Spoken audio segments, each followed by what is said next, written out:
welcome back to the next episode of Waifu Wars podcast. I'm don't really care who lives in Fire Forest as long as Shadon and Ogun make it out alive. Do we do? And I'm that extra servant you just summoned who doesn't really have a real job to do in this Grail War, Sobroni. And welcome back to Waifu Wars podcast.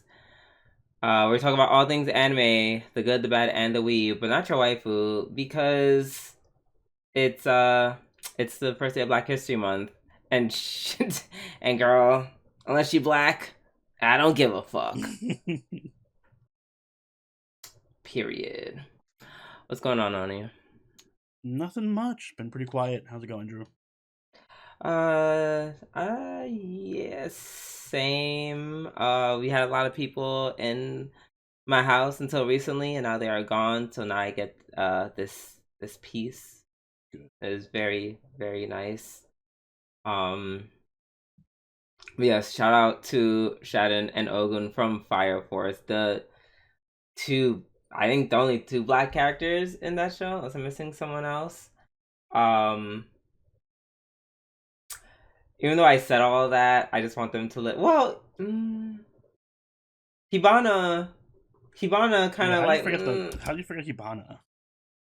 Right, I'm just like, is she light skinned black, or is she just one of them like I'm a Japanese girl who got a tan? We'll include her. We'll include her in. We'll be inclusive. And I say all that to say I'm almost like Ogun is probably gonna survive. Shadon, the big buff black dude who's working with the white clad people, yeah, he's probably gonna die. But one can hope. Make it sound like he's working with the KKK. What? No. The white clad. Yeah, the white clad people. Clad with a D. Oh my god, but yeah, I don't know, he's just such a cool design of a character, so I'm gonna be sad when he dies. Maybe everyone will live and it'll be a happy ending, Drew. You don't know. Nope, something tells me that's not gonna happen. It's gonna be a lot of fire. But yeah, I guess we'll get there when we get there. Either way, y'all, we are here to bring another week of anime and things. So with that being said, we're gonna start off this show with our new segment, This Week in Anime. I'm gonna go first. Shout out to Savior from Mementos, Savior from the Discord, Savior from the Gia Nation. He tagged me and you in this.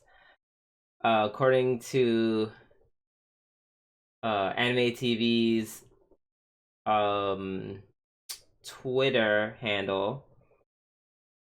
I'm sorry, I'm so it feels weird using Twitter as like a source, but like it's their official one, yeah, their official account. Yeah, it just feels weird saying it. And so I'm just like their Twitter handle. But yeah, anyways, they made a post basically saying that a Sword Art Online live action adaptation is officially coming to Netflix.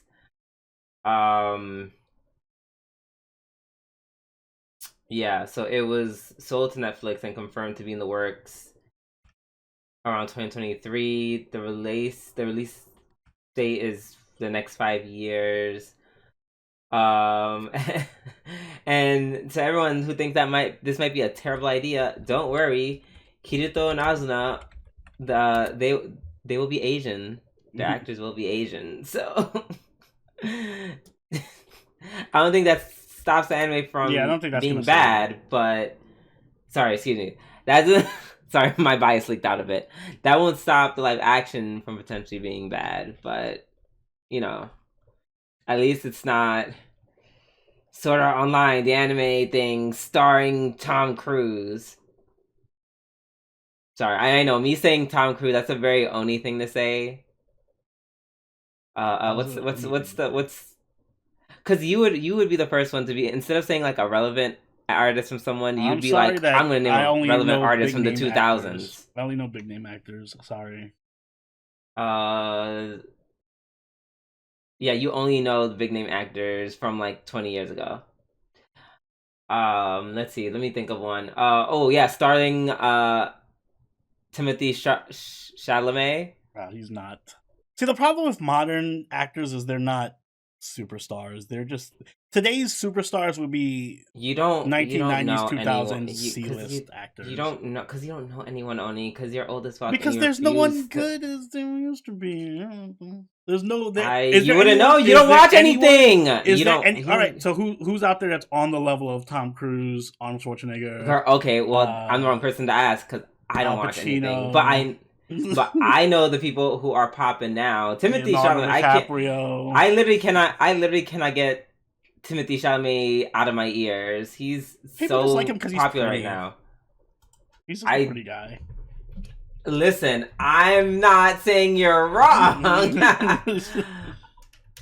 I'm not saying you're wrong per se.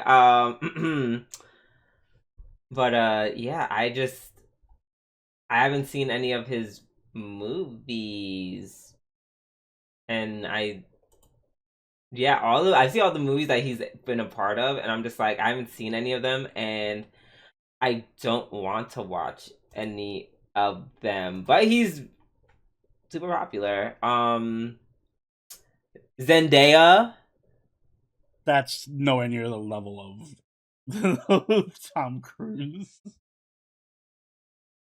Yeah, well, girl, you're comparing someone who like just started being famous like 5+ years ago as compared to someone who's been famous since we were children. That's just saying exactly there's no fair. Worldwide That's not fair. Superstars. Tom Cruise, people at like Bangladesh knew who Tom Cruise was. Somebody knows that. Yeah, eventually. Shit. That's why I said relevant, who are relevant and popular today. Gosh, contemporary, my friend. Contemporary. Either way, it doesn't matter. Neither Zendaya nor Timothy Chalamet, nor especially not Tom Cruise will be starring in this because none of them are Asian. So yeah, I'm looking forward to seeing this shit show. I'm looking forward to getting high and watching this shit show. Whatever happened to the live-action Cowboy Bebop? Did that ever get renewed for a second season? Why would it? I don't know. Why would it? Everyone like hated it. Has that ever stopped Netflix before? Yeah, I can't think of one where everyone hated it and they said, yeah, season 2. I think that generally stops them from doing it. If everyone just hates it. I'm sure there's examples of shows people hate that keep getting second seasons. Yeah, I feel like they did that a lot before. I don't think they do that as much anymore. I think the live action Kakegurui is getting a second season, or at least it was greenlit. I don't know if they dropped it, and everyone hates that live action. No, unfortunately, some people do not hate it. Unfortunately, a lot of people do not hate it. I learned this the hard way. So many more people that I knew were like, yeah, it's kind of fun, or some people would be like, don't ruin my faith in humanity, please. No, I'm so sorry. I'm so sorry, Odie. I'm just as shocked as you. Trust me. I'm not shocked by it being renewed. I'm shocked that enough people I personally knew were like, either, haha, this is just fun to watch, or, this isn't so bad, or because it's kind of different from... Can you at least tell them to go watch the anime afterwards? Wait. When you say the adaptation, do you mean the actual Japanese adaptation? No, I mean or do you mean the Hollywood one? No, unfortunately, that's the one they liked because it was so over the top stupid, but not in like Kakegurui way. Yeah. Well, we're in society where Tyler Perry is super relevant, so ... Take that as you will. All right, Oni, what news do you have? I feel like I just depressed myself. I'm pulling an Audible, so I gave you news, but that wasn't the news I wanted, because I had a feeling I heard big news this week, but I couldn't find it, and your news actually reminded me of my news that I was looking for, so thank you. Because my actual news is that Netflix is greenlighting the live-action Gundam movie. So perfect segue. Oh God. Yes, they're getting behind the Sydney Sweeney and Noah Centineo live action Gundam movie. No idea. I bet if I said Sydney Sweeney, you wouldn't be saying shit. Well, she's more popular than Zendaya, and I don't know if she's more popular than Timothy Chalamet. No, but, you know. she's not. She's basically the female Timothy Chalamet. She's not more popular than Zendaya. Get out of here. Yeah, she is. Zendaya has MCU fame. Sydney That's does not. not worth much these days. It is across the country. It is you're internationally. You wouldn't know. You're America hates MCU, but the international people don't. Our views of the MCU, our views on a lot of things do not reflect how the rest of the world feels about certain. Well, let me put it this way: if I were to movies poll random people off the street and say two names, Sydney Sweeney and Zendaya, I feel like more people would know who Sydney Sweeney is than Zendaya. She's in the news more. That's the thing. I will say, if you want to say Zendaya is a better actress, then yeah, obviously. But Sydney Sweeney is like a more. I'm always in the news cycle, and therefore I'm in. Yeah, she's relevant. First of all, it's you using my argument to defend using my own argument to defend Sydney Sweeney is crazy. Like, this is some next level gaslighting. This is literally what they said about, hey, there's other people like Timothy Chalamet, who's also literally I literally am being forced with him. He is forced down my throat, just like Sydney Sweeney is. But when I said Timothy Chalamet, non-popular Tom Cruise, neither is Sydney Sweeney. Yeah, no, I know, but my point is that they would both be perfectly fine in these movies because they're both quote unquote hot actors right now. Also, not Sydney. What's her name? Zendaya is still very much in her prime. Like, if she's not, like, doing a lot of acting right now, that's because that's her decision. If you, like, she's at that point in her acting career where she doesn't have to be Sydney Sweeney. I feel like Sydney Sweeney is taking off now. Zendaya already had that moment where she was like, oh my god, I'm being launched into superstardom. She already had that moment, and she's like, I don't have to act. She's like, I don't have to act. There's two types of popularity. There is, I'm a really good actress or actor, and therefore I'm, like everywhere, and because I'm like super good at my job. And then there's like, I'm just in the news a lot and super high profile. And I feel like there's no one who's both of those things right now. Whereas people like Leonardo DiCaprio and Tom Cruise were both of those things. They were excellent actors, and they were constantly in the news and like in people's ears. That was the same about Zendaya. Maybe like a few years back. A summer or something. I wouldn't. No, absolutely not. Hello, when she was playing that movie about them two bisexual boys, something with tennis. That is not. That was a very high profile movie. That movie was it was incredibly popular, and they memed the fuck out of her for Either way, this is all tangential to my news, which was Gundam live action movie. So we'll see a new Netflix live action series. Hopefully, it'll be better than Kakegurui. It won't be. It'll probably be just as bad. But it'll have Sydney Sweeney in it, so that's cool. Sydney Sweeney's not. Well, she was good in Euphoria. She's not a bad actress. It's just I don't trust Netflix to do any live action anime movie ever. Yeah, I'm more concerned with the new Gundam anime movie that's coming out. Actually, I'm not that. Like, the only reason I'm even bringing it up is that of all of the songs they could have used for like the trailer, guess what they used? My Heart Will Go On by Celine Dion. No. Which, by the way, another side tangent. Me realizing that, like, I'm one of the only few people. I think Jamaicans are, like, one of the few people who actually, like, no Celine Dion songs because Jamaica loves Celine Dion so much. Mm-hmm.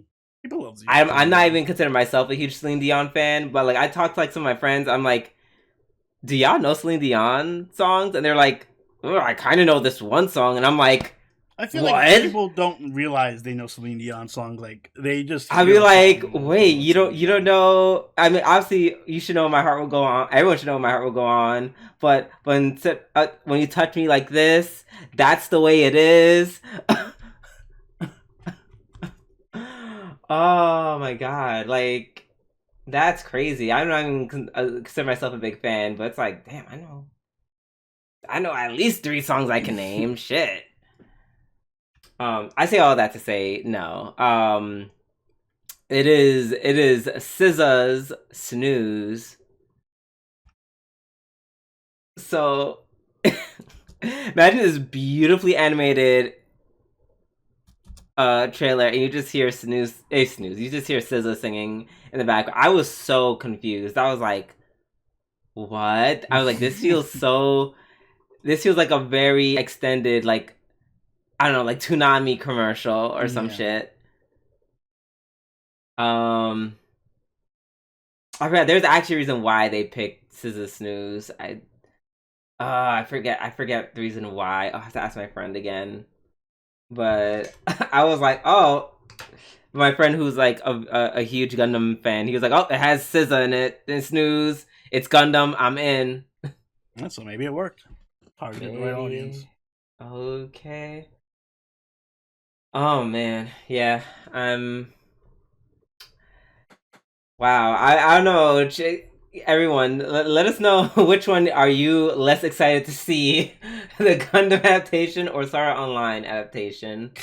The Ugh. Battle of the Titans, the really shitty Titans. The really shitty Titans. Oh my god, Zendaya's so fucking gorgeous. So I pulled up her page and just looked at her. I'm just like, oh my gosh, she's so beautiful. Anyways, okay. Now that we're done with our news, it's time for our weekly reviews.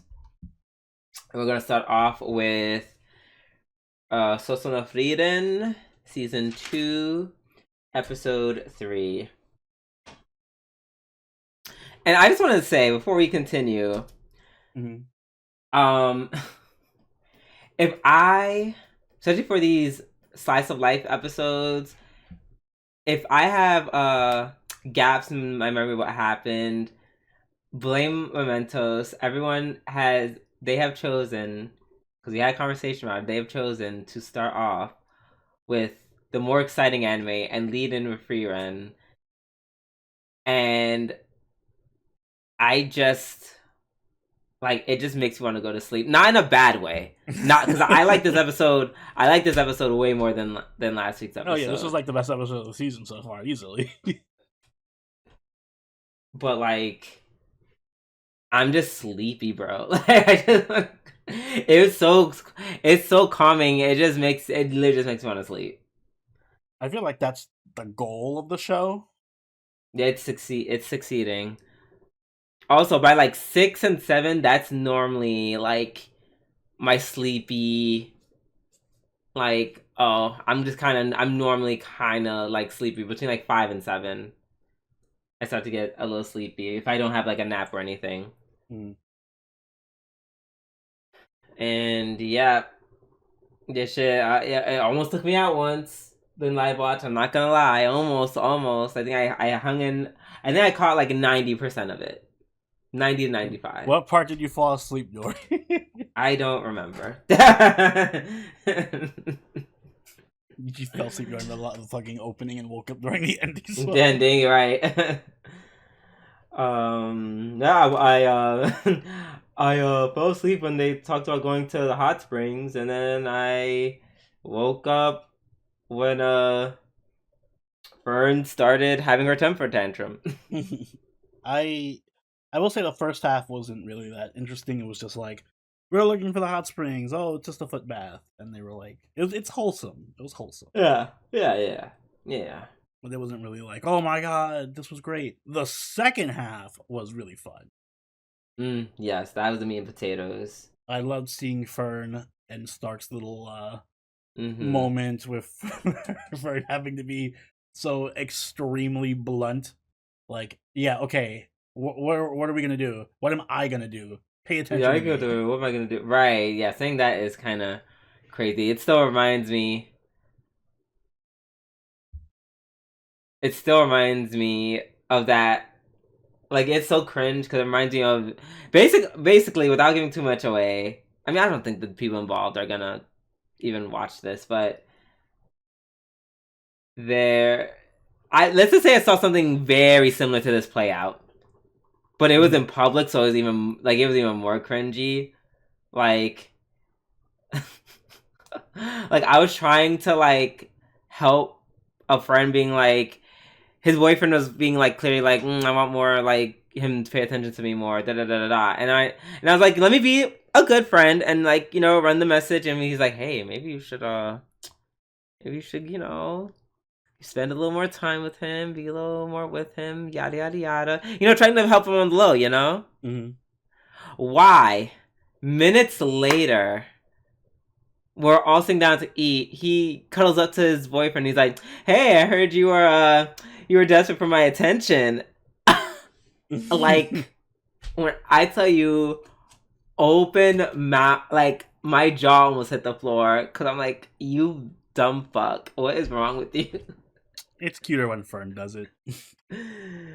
uh, no, it was cute. Also, once again, it was just the two of them. Mm-hmm. Yeah, it was behind closed doors. Yeah, but yeah, that brought back some memories, and I was just like, ugh. You know what? I kind of wish. I hope they do start dating. There's very few shows where I'm like, I hope the main characters start dating or whatever. But I feel like this is a type of show where I would love to see them like in an actual relationship, trying to navigate that with Frieren there as the third wheel. No, that would be cute, and she would be the perfect third wheel because she's ace as fuck, so she really wouldn't care. And it was cute seeing how self-aware she is of how bad she is at giving. Oh yeah, I was starting to asking her for it. He's like, you realize you're asking me for advice, right? Like, what the fuck that's like with terrible, you? right? Yeah. That was so funny. But surprisingly enough, she does actually help him. Yeah, she gave good advice actually. Really good advice. She's like, hey, let's go scope out some areas and think about the things that she likes and yada yada yada. I think this is around the point where I like maybe snoozed off a little bit. Yeah, it was very relaxing at this part. And they had a little. I love the fact that we do get to see so many different types of characters interact, because Frieren and Stark don't get a lot of interactions together, like alone. Yeah. It was really sweet to see them together and just be like talking about Fern. Yeah, that was sweet. And then the scene where she's like, hey, don't if you call me old lady a third time, I'm gonna throw a tantrum. And then they show what happened the last time she threw a tantrum, which literally was probably like 50 plus years ago. Yeah, more than that. And right. And she's just crying for 3 days. Running all like jumping all around the room and shit. Right, sobbing on the sheets, like yeah, that was intense. That was intense. Works. We don't want to make her cry. Yeah, don't make her cry. Don't call her old again, Stark. We don't want to see 3 episodes of Frieren crying, please. That's actually the mid arc. I was gonna say that's the final arc of the season. It's like endless hate, but Frieren crying for 8 episodes. Unfortunately, though, Frieren was not really able to help Fern in the same way. Or Fern asked about dating. She's like, "Yeah, I go on dates. It's when 2 people go alone and do stuff together. I did it with Xie or whatever that guy's name is. I forgot what his name I was hoping is. she would say, "Oh yeah, I went on a date with Stark today." I thought she was gonna say that. I would have died if she did that. They should. If this was any other anime, they would have totally went that route. Yeah. Mm-mm-mm. Oh, excuse me. But but yeah, it was this is a calm episode, very calm. Yeah, I really liked it. Okay. Um, up next we have uh Jujutsu Kaisen season 3 episode 5. Yeah. I'm tempted to make this my episode of the week only cause gay. Cause gay. Um. Also, yeah, another. Yeah. Is this? I'm not. I wouldn't be mad. I wouldn't be against it. But is this season of Jujutsu Kaisen just a bunch of like shoutouts to like Different movies. different movies? Because I got that. obviously, The Fight Club yeah. Because obviously, references. this week's movies of the day was Fight Club. I'm not Like against it. now I get it right. And he said, first of all, don't talk about Fight Club. I was like, oh wow, okay. They said the line. Next week is gonna be the fucking references to Star Wars or some Jedi curse technique Right. user. I feel the force.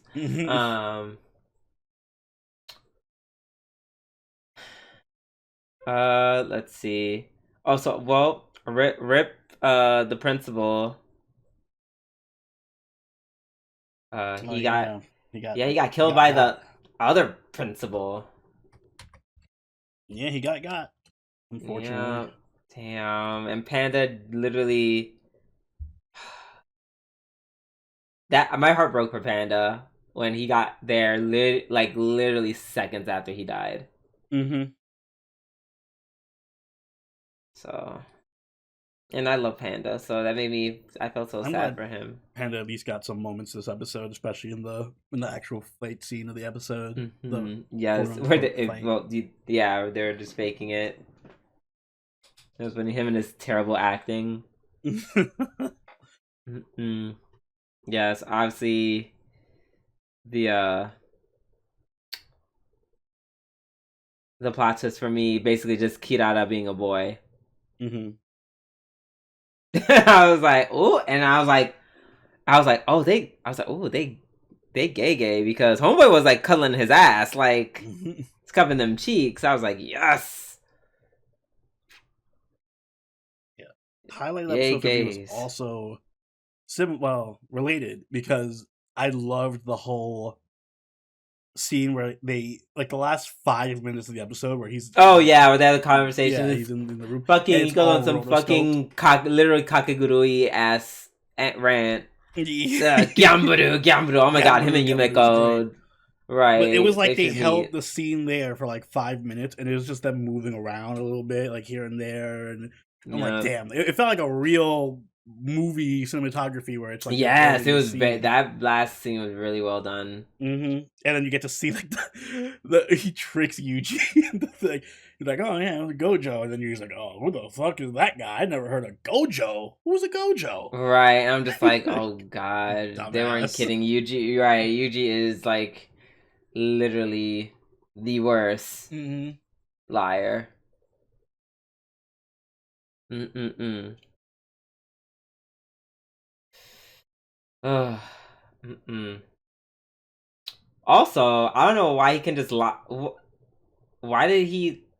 I feel like technically it wouldn't be a lie to be like I wasn't sent by the school, because he's like technically not part of the school, right? Yeah, I mean, true. School wants him dead. Right, the school, like they want me dead, girl. Yeah, that's probably what he'll say next episode. Like, actually, the school hates me, so right. Cool. And I love how like once dude found him out, and they just started like fighting that one scene. It was good. Yes. Oh my god! Please don't kill Kirara. I'm sure he'll be fine. Let's hope so. Yeah. This is very good, very stylish episode. God, they sunk so much money into this damn season. Oh yeah. I'm glad it's paying off, And- though. I'm oh really enjoying yeah. this a lot more than season 2. So Mm-hmm. All right. Up next, we have Oshinoko season 3, episode 3. which is my episode of the week. Yeah. Yeah. Same. This was spicy, girl. Ooh. There are so many elements to this episode that I love. First off, fucking Ruby is the definition of, was it, Gaslight, Gatekeep, Girlboss. She's like gaslighting so many people. Aqua could never. Aqua could never. Aqua could never. Aqua was just child's play.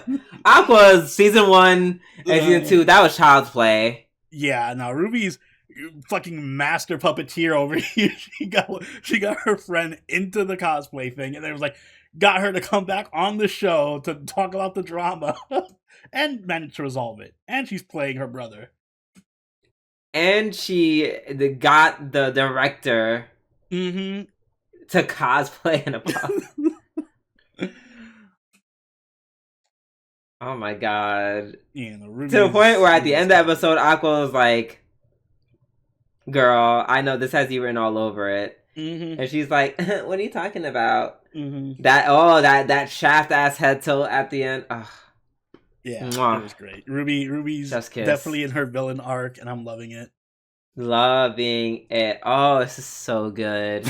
Also, she had one great scene during the show where Aqua's like, why are you covering this? And she's like, oh, because it has nothing to do with me. Right. She right. She's like, I'm not involved in this at all. Hey, I'm kind of like the victim. Like, oh, I love Ruby. Yeah, that was great. The scene with Abiko getting more and more unhinged as the interview goes on. Yeah. That was a really good scene because it does give a lot of context, which I love about the show. A lot of real world context to how these things work behind the scenes.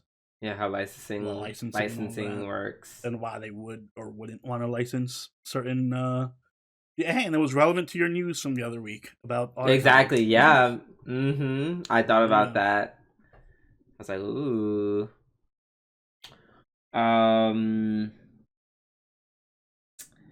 But yeah, I think excuse me. Ruby, she's doing I think she played her hands a little too much now, because now Aqua's got his eyes on her, and I think that's gonna drag him back, and ironically it's gonna be Ruby that drags him back down into the filth. Most likely. As far as the actual content of the episode, like the subject matter, I really like how it was handled. Mostly because I'm glad it was more nuanced.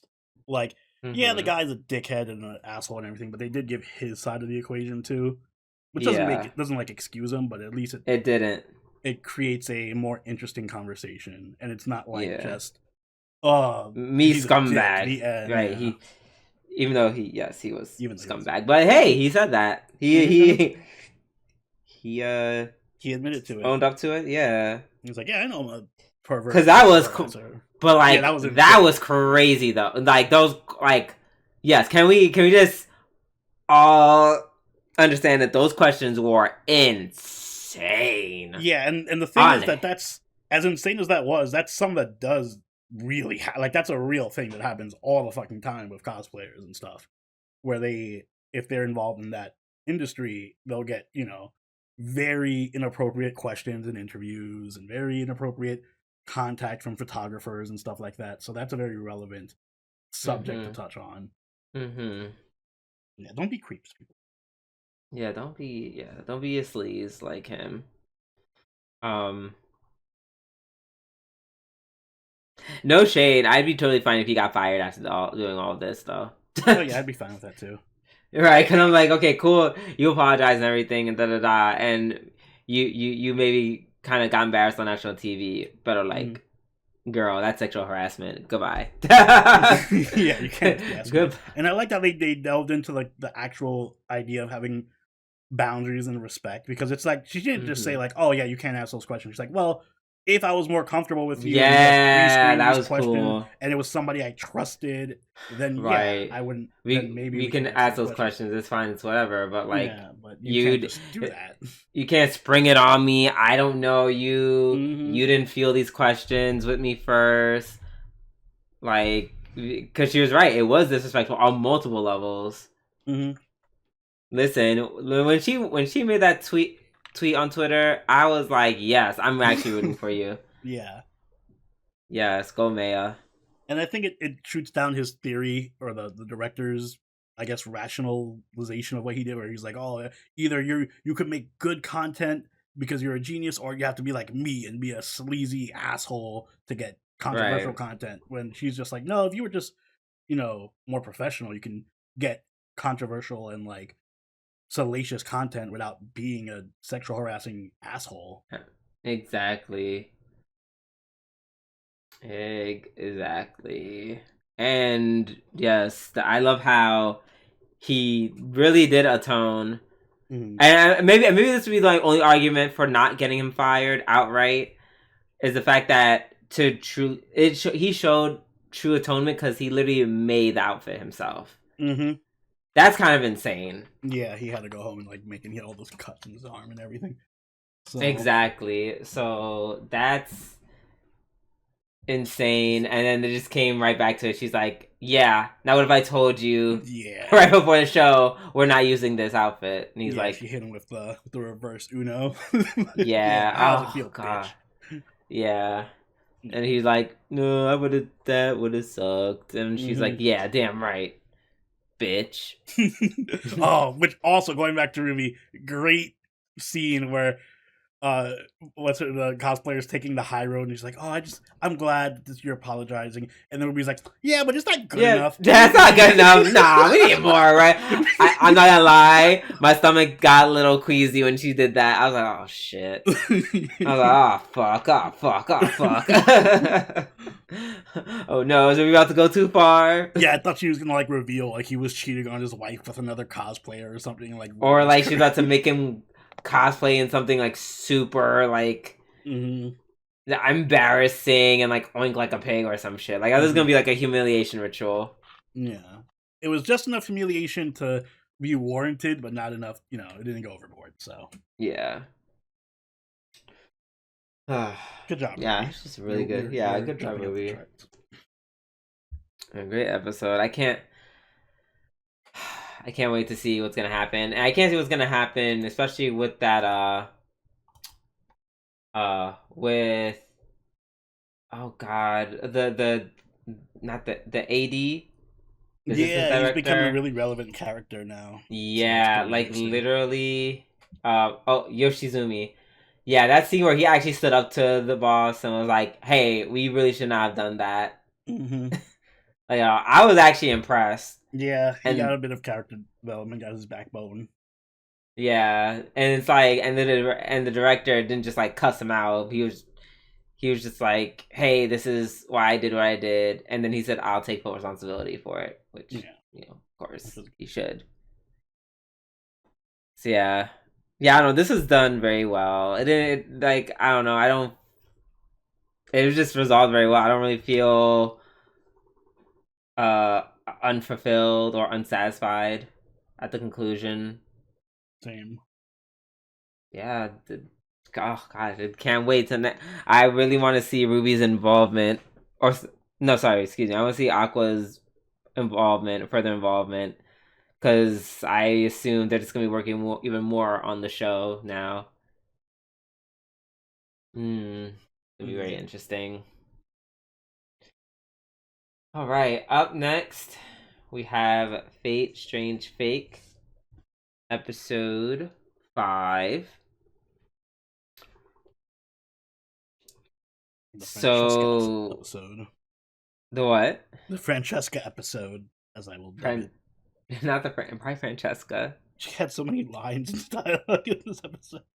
Oh, is that the Lily Baba? Lily? Mm-hmm. Okay. Francesca. Uh, yeah, a lot happened.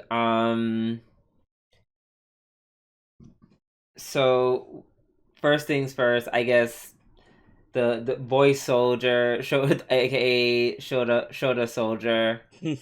Um, he did the ritual himself. Well, first of all, it's like wham, terrible backstory. I guess he was raised to be like uh I don't know. It's the first time I've heard some people being like, "Here's a magical reason why this boy is a Shota." As usually they Yeah, only do that for lolis. They never do that for Shota. Shotas are usually just they broke naturally. new ground. Yeah, he summons, I guess, the Watcher. Sure, why not? Why not make up some new classes? We need more of those. Right. Which apparently is like, I don't know. It has to do with the. I feel like it has to do with the Grail system that's like involved in like Mm-hmm. making heroes heroes. So I guess summoning the Watcher is like, is, I guess that for him it's the start of him becoming a servant. But that's so weird. I don't know. That's such a weird My, thing. Like he's gonna become that the servant. I'm not sure how I feel about that. Me neither. Now, granted, obviously this is not the first time a main character who's not a historic person becomes a hero down the line. Obviously, aka Archer from the original series. Mm-hmm. So it's not the first time, but during a Grail War, and the Grail War is he becoming the Lancer. Yeah, I don't know how I feel about it. Yeah, it's a So little. I have two complaints with this episode. Well, one complaint Yeah. with this episode and one complaint with the series as a whole. And I'm saying this is in kind of a nitpicky way because I think this is potentially my favorite side Fate series, like non Fate Zero, Fate Unlimited Blade Work series. So I love Mm-hmm. the series, but my two issues are one with this episode is that it's so. I feel like this is the first time where I was kind of lost at certain points. Like they definitely speed ran a lot of stuff. I feel like they just skipped a bunch of chapters in the light novel here. They were like, "Fuck, we got to condense a bunch of storylines into this one episode," because they jumped from Herc and the mafia guy to with a Shota and his Watcher to Francesca summoning herself and having her That was servant. crazy. Yeah. So, and there was like a lot of bullshit going on with like, oh, I'm corrupting Herc to make him into an Avenger, and then oh, you're a Lancer now. I'm like, all right, there's a lot of context missing from this episode. I feel like they Yeah, skimmed it's a out. lot. It's a lot of. It's like, I get it. The whole point of this Grail War is that it's like, I know it's literally nothing is supposed to be right, but like golly, this, even Yeah, for something with that premise, this was a lot. I Like feel like it's if I like read three the back to book, back. yeah, if I read the book, this was probably where there was like 15 pages of explanation on why this is happening, and if I read it, I'd be like, okay, I guess that makes sense. But because they had to condense it into one episode, it just seems like a bunch of bullshit just happening.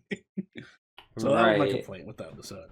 My complaint with the series so far, and it's a minor one, but it still kind of hits me in the back of my head a bit. Hmm. It feels very fanfic like, right? And I only want to feel like that. Like it feels like a fanfic, like a good fanfic, but it feels like a fanfic. I mean, they're all kind of fanficky. It's like the whole premise of Fate is kind of fanfic I don't ish. know. It feels like But yes, it does the fanfic thing where it's like we're gonna take everything from the story you like and just turn it up to 11 and try to make everything yes, related to it as much as that possible. I understand. Right? Like, oh, Yes. look, Gil is in here, just like he was in the original series. Oh, look, we got Herc, but instead of Berserker, he's a fucking Avenger now, and he can talk and all this shit. Uh, I mean, it's cool as hell. It just kind of feels a bit like, do we really need to pull all these callbacks? Can you do your own thing? Say what you want about Apocrypha. It didn't feel fanficky because it was doing its own story. Like it was like, all right, there's a couple of callbacks here and there, maybe, but it was largely its own thing. This feels like every other scene is a callback to Fate Stay Night or Fate Zero. Well, Hercules isn't in either of them. So, do Yeah, you mean? he's in Fate Zero or Fate Stay Night. Oh, I'm screaming. I don't know why I thought of. That's how old it is that I forgot the You servants forgot. from. From Fate Stay Night. I'm Yeah. screaming because I'm thinking, oh, Hercules is he's from just from FGO. What are you talking about? Saber. That's crazy. Saber's like the only one. I'm half expecting Saber to be summoned in a different class. I'm Saber the Lancer. Yeah, I'm Lancer Saber. I'm Rider Saber. Mm-hmm. Yeah, yeah, just a lot going on.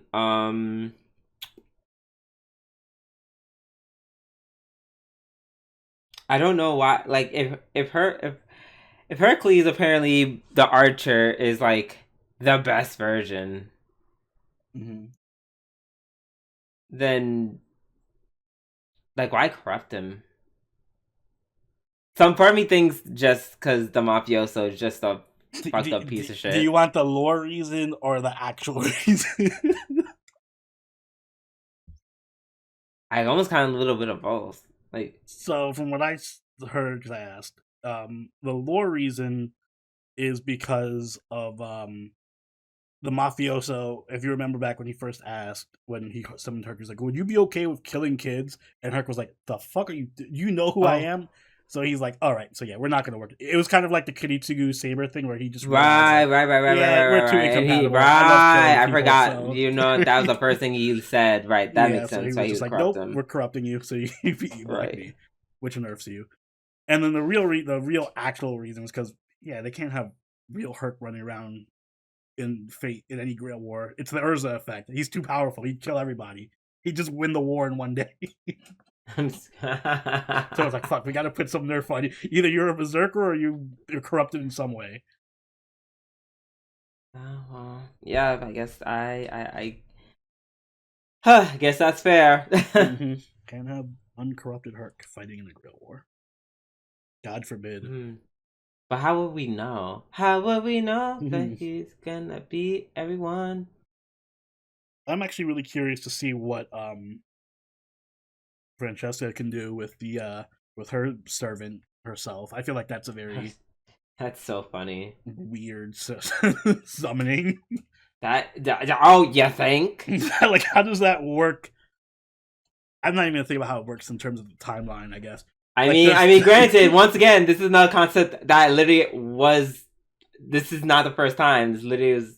Yeah, but it feels even weirder. Yes, because Shido didn't summon himself, right? Yeah, so she must have known that she would have summoned himself, which means he would have known back then. It's like an endless time loop of, like, I know I'm going to be summoned by my future self, and then my future self knows she's going to summon me.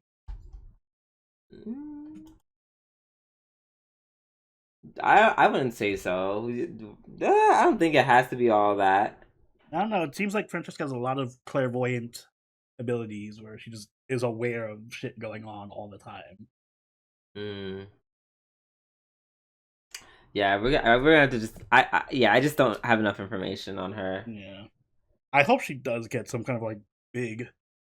Please don't kill her off. Like, well, no, you're gonna kill her off, but don't make her out like a bitch. Give her like a real fight or something. Like, I want to see. I know she's a caster or whatever, but give her a fight.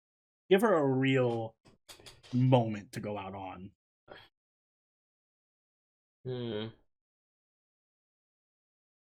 Which apparently won't kill her because she got killed before. Yeah, true. So I'm like, what's up with that? I just don't want it to be anticlimactic. Like, assassin comes up behind her and cuts her head off, and while she's gloating or something, doing whatever. I mean, I'm sure the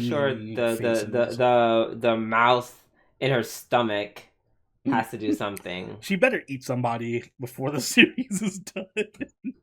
I need to see some more. Her stomach. Yeah. I need to see her body slam somebody and just devour it. Bodies, okay, maybe not. Maybe not body slam. It's gonna be some way where, like, I don't know, one of her enemies is like knocked out. He wakes up and she's just cradling him, and then he's like getting all scared. And as he's about to like All right, this is very back away, fetishy. her that's when her stomach War opens up and just starts activates. eating Yeah. him. This is very Nasu coded now. This is very visual novel sex scene, but it's vor type territory. Mm-mm-mm. Oh, do we have to call it war? Can we just call it murder? It's a very specific kind of murder, but fine.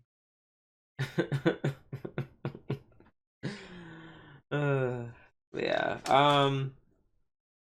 Yeah. This had a lot going on. I hope we can kind of just slightly pump the brakes. Yeah. Hopefully, so you can just be a little bit grounded. All right. Up next, we have Fire Force, season 3, part 2, episode 4. So, I probably don't remember a lot of the history of this world. I know they definitely did a deep dive at some point, and I just forgot about it because hey, this is a lot. This is a lot of anime for 3 seasons. Yeah, and they were very spread apart. Yeah. So the Emperor Raffle the First coming. I'm assuming he's like from the past, like from their, I don't know, equivalent of the Bible or whatever, the scriptures. Mm-hmm. Yeah, it's getting very biblically quoted now. I feel like it was before, but not even more so. Mm-hmm. Yeah, they kind of which I should have seen it coming. Mm-hmm. I should have seen the blowback on Shinra. I was like, oh right, obviously, it literally happened in the Bible. Shout out to the cameraman. The cameraman was just like, oh shit, like he was on his shit. Shout out to him. I hope he lives. It's the way I gagged when his announcer started stressing the fuck out, and then he just turned into an inferno. And he's like, "Girl, really? Oh, fuck you!" Like, that was so funny. Oh my gosh. But yeah, I guess I'm assuming that's Emperor Raffles' doppelganger. That's what I assumed. Yeah, that's probably a doppelganger who then looked crazy once it fused with whatever that statue was. That was, yeah. But yeah, everything's getting a little more hectic. So many people are just like, as Adela draws closer and people are panicking, it's just causing more combustion um combustion moments to happen. Mm-hmm. It's getting weird. Getting weird, and the Soul Eater moon coming even closer.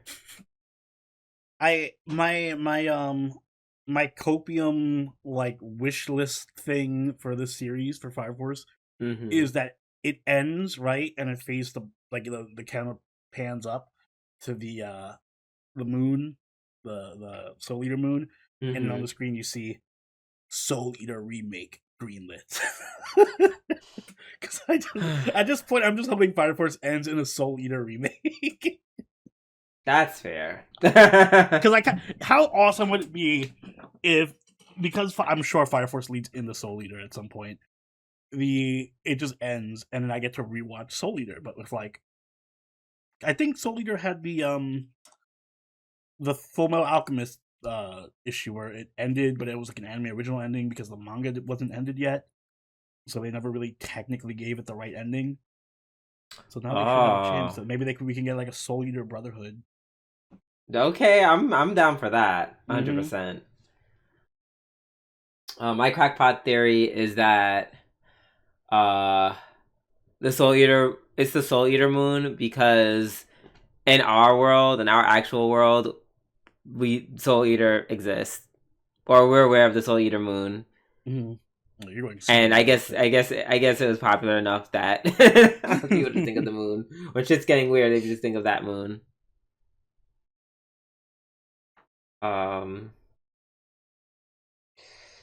But yeah, it's literally just like in the Bible. When JC was trying to protect everybody, everyone did turn against him, which I don't know how I forgot that until you mentioned it. That is true, yeah. Yeah, I mean it's a little out of order. A little out of order. Just a bit, but you know, whatever. We'll give some creative leeway. Exactly. Oh, because it's the way I kind of was gagged, but it's not surprised because like people aren't understanding that that's what a doppelganger is.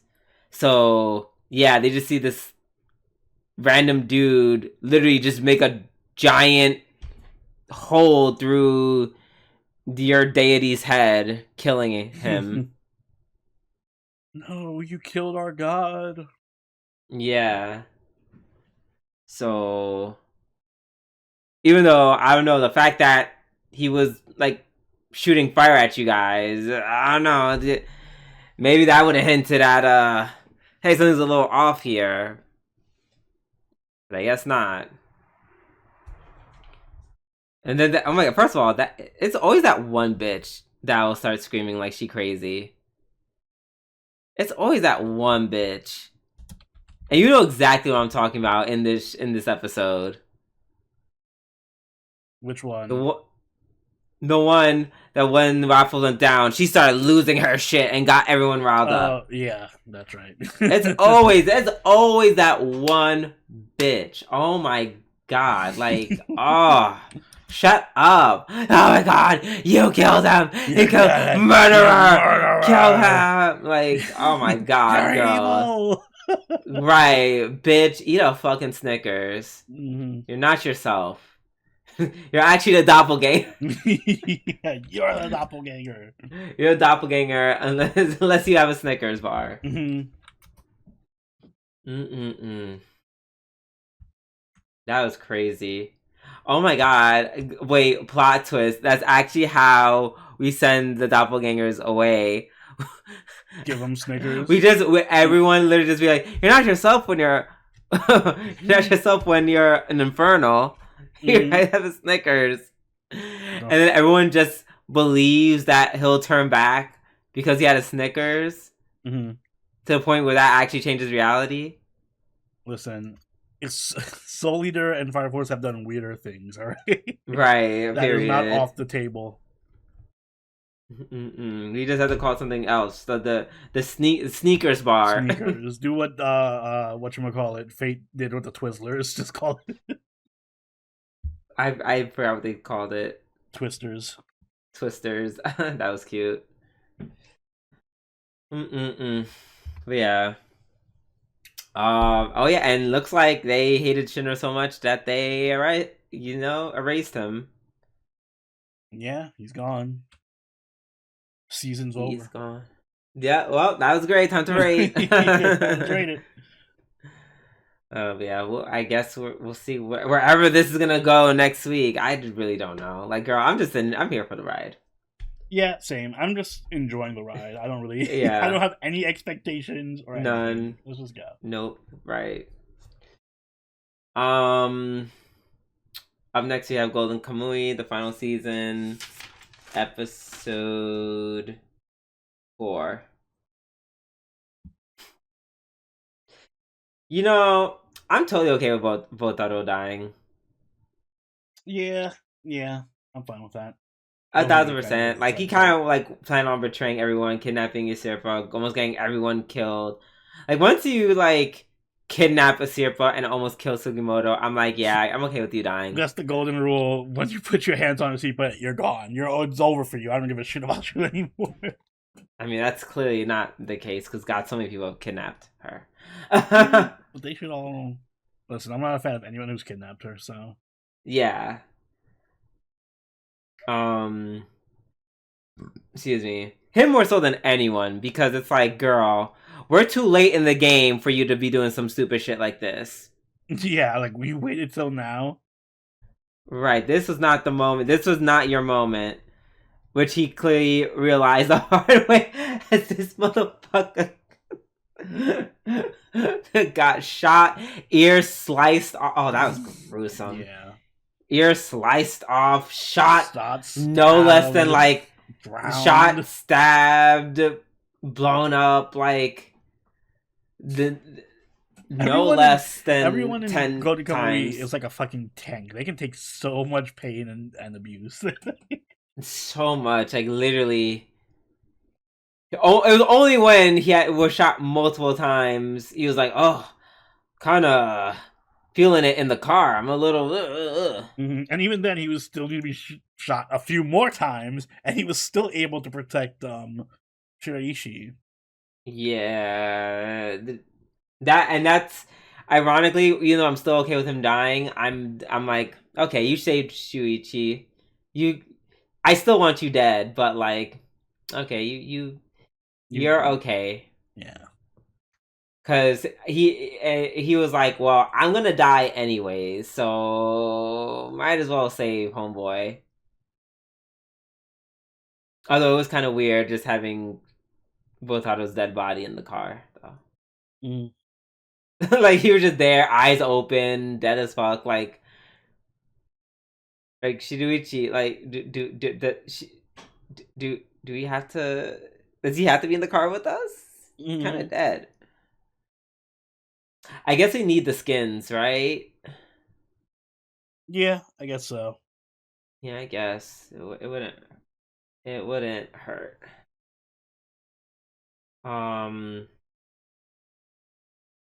Excuse me. Oh yeah, and then also the Russian lady showed up. I forgot who she is. The Russia arc was so self-contained and felt like forever ago. I completely forgot about it until she said, "I'm like, oh right, that was a whole thing I forgot about." A whole thing.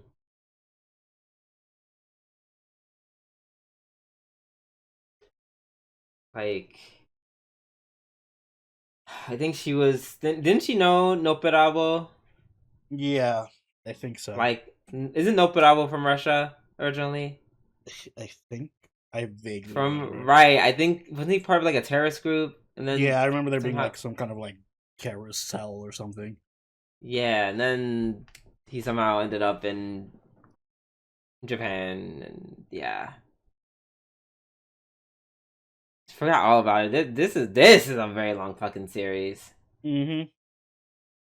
I'm glad it's getting fully adapted. So yeah, this is one where I'm just like, this would be fine in a. I don't know. I feel like it's really easy to fuck it up. I hope they don't. Mm-hmm. Hope they just keep to the weirdness of it. Well, it depends. If it's no shade, if it's like not a rated R or NC-17 ish vibes or TVMA vibes, I feel like it won't hit the same. Yeah, because that's like yeah, it needs to be. It's so vulgar. The whole point of it is that it's like really vulgar series. But yeah. This is once again the Golden Kamuy. This is just it's a season that keeps on giving. I would say of all the shows, this one has been like the most consistent, like base level good. Yeah, I think in terms of like writing and characters and just setting up a plot and a story. I actually once it's finished, I might go back and rewatch the whole series, just so I can like experience it continuously. You know? Yeah, I get that. But yeah, like I would say in this season specifically, yeah, of all the episodes, this one that's just been just from episode 1 straight on, just a lot of stuff just happening. You know, it feels like a final season. That makes sense. All right. And I think last but not least, we have My Hero Academia, Vigilantes season 2. episode 4. Which was pretty much a filler episode.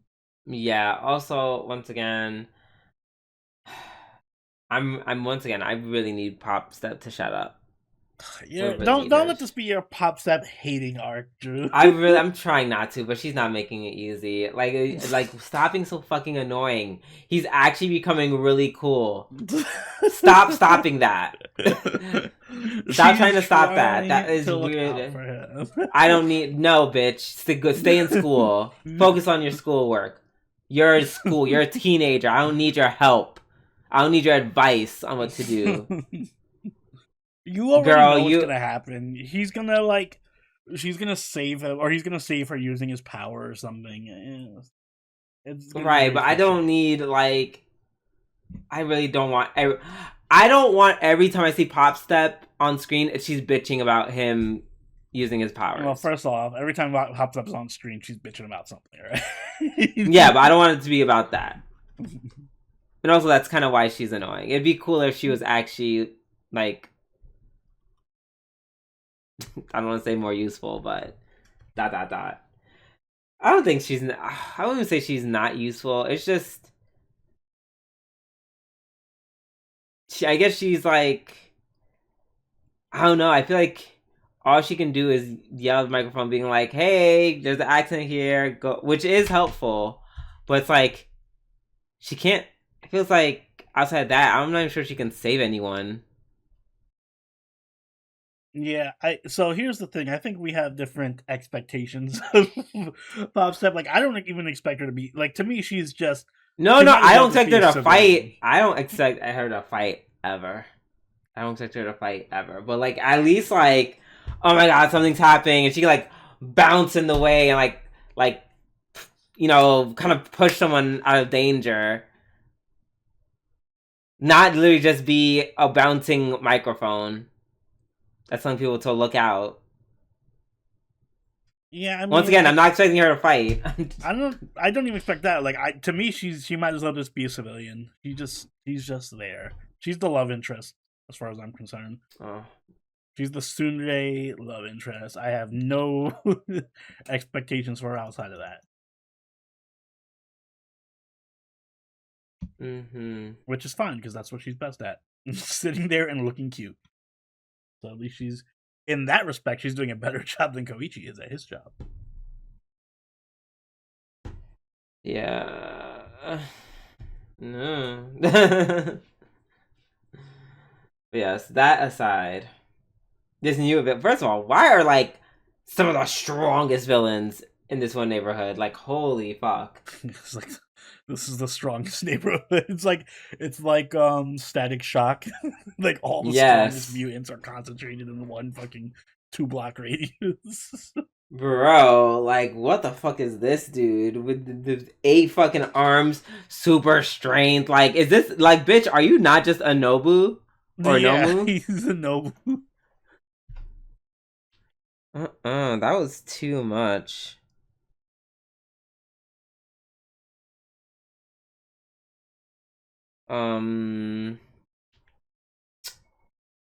Yeah, that was a lot. It was a cool fight. I kind of liked watching everyone get involved. Watching Zakrala. Mm-hmm. I love the thing about his name. It's so funny. That joke doesn't get old at all. Yeah. But yeah, seeing him get more involved in the fights, literally having some physical capabilities is kind of cool.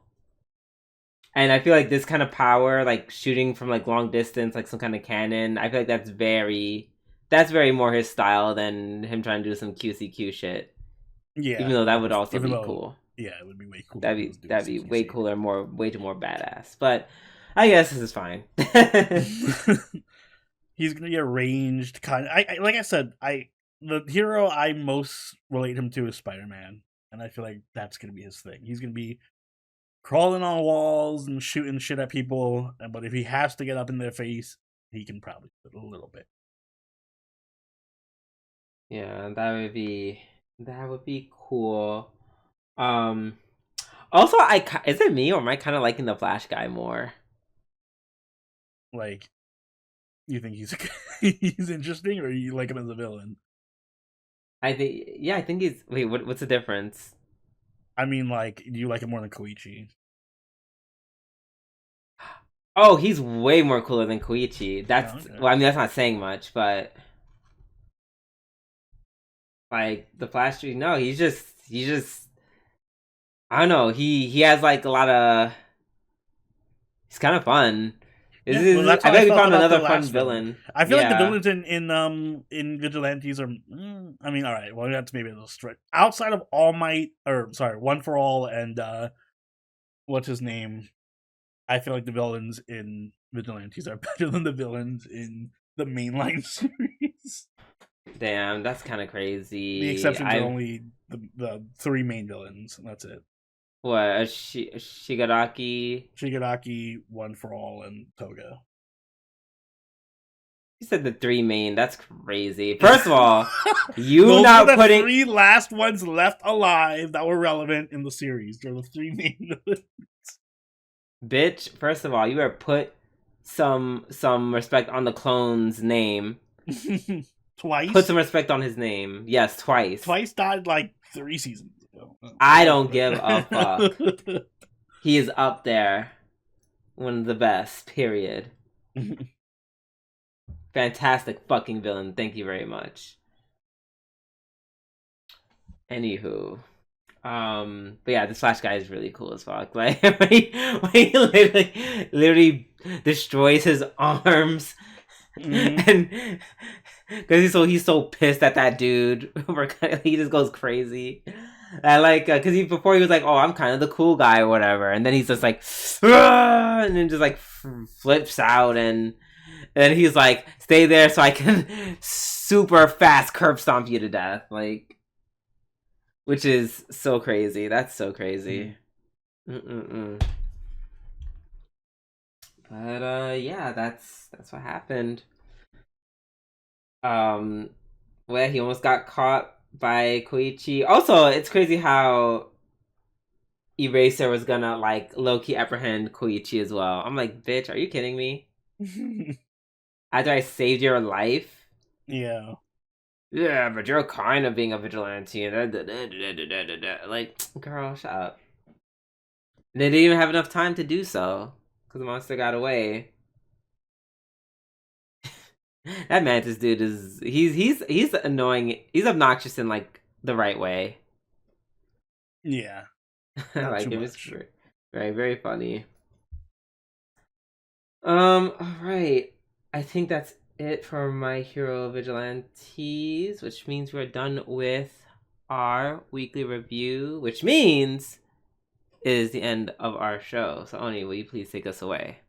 Guys, if you enjoyed this week's episode of Waifu podcast, make sure you hit the like button and subscribe and catch every episode as it goes up each week. If you haven't already, do follow us over on Twitter, follow us on Twitch, and join the party on our Discord, all linked in the description down below. If you'd like, you can even become a channel member or patron and join us for our weekly live watches, where this month, or this season, we'll be watching Frieren and Fate Strange Fake. So if that sounds interesting to you, you know what to do. And Drew, do you have anything you'd like to add? Actually, I have two things. One, very quickly, did you start watching the Death Game anime? No, I think I'm gonna wait for it to finish and then I'm gonna binge it. Oh, In between this season and next season. okay. So Oni's never gonna watch it. I'm gonna watch it. I'm just gonna binge it. Yeah, I feel like you said this about like so many anime that you And I do usually not end do. up watching. The only one I said about that I didn't do is To Your Eternity. Oh, you pissed me off all over again. Anyways, that was the first thing, and secondly, happy Black History Month to all of our fellow Black weebs, Black people in the anime industry, in the video game industry, our nerds. Yes, it is just a reminder that all year that we are here and we contribute to this landscape of anime and being weeb just as much as anyone else. Yes. Celebrate Black Weebs, everyone. And on that note, this has been Sobroni and Doobie doo. we'll catch you all later. Later. Bye.